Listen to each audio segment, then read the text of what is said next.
Good evening students. पूर्व class रे आमे मोटर जानर एयर फिल्टर और ऑयल फिल्टर बदलाइबा शिखिथिले। जदि पूर्व क्लास रे किछि अबुझा अछि मते ग्रुप रे पचारि पार। आज आमे इंजिन शीतलीकरण रे व्यवहार हेउथिबा कूलांट रो सठिक परिवर्तन शैली शिखिबा।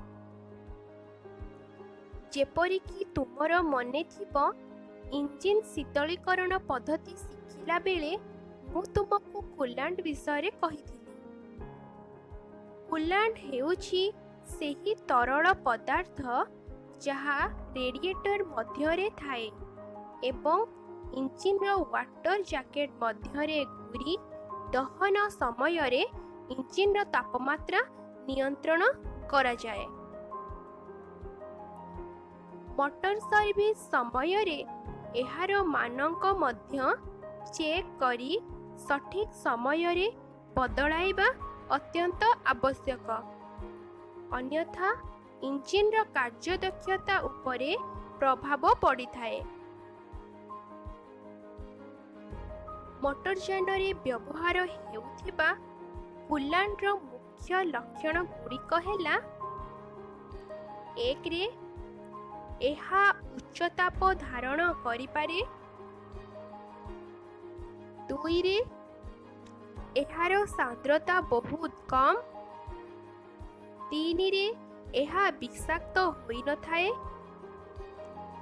चारि रे एहा अन्य वस्तु सह प्रतिक्रिया करि न थाए। पांच रे एहा जगु यंत्रांशरी कलंकी लागि न थाए। कूलांट को आमे एंटीफ्रीज बा रेडिएटर फ्लूइड मध्य कहि थाउ। सर्विस मैनुअल ओ कूलांट रो मानक अनुसारे आमको कूलांट परिवर्तन करिबाकू पड़ी थाए।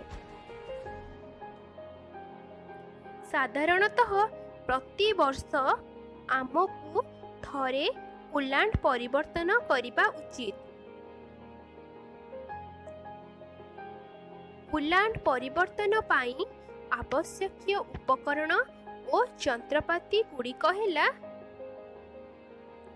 फर्स्ट कूलांट, सेकेंड पात्र, थर्ड स्पैनर। वर्तमान आमे कूलांट परिवर्तनर पद्धति शिखिबा। फर्स्ट पॉइंट, निर्माणर निर्देश अनुसार उपयुक्त कूलांट किनिबा।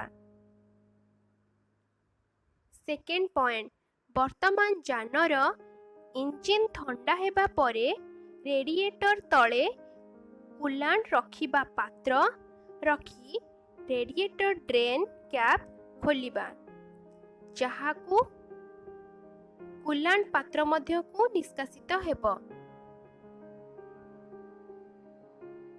थर्ड पॉइंट, संपूर्ण कूलांट निष्कासित हेबा परे ड्रेन कैप को दृढ़ भाबरे बंद करि देबा।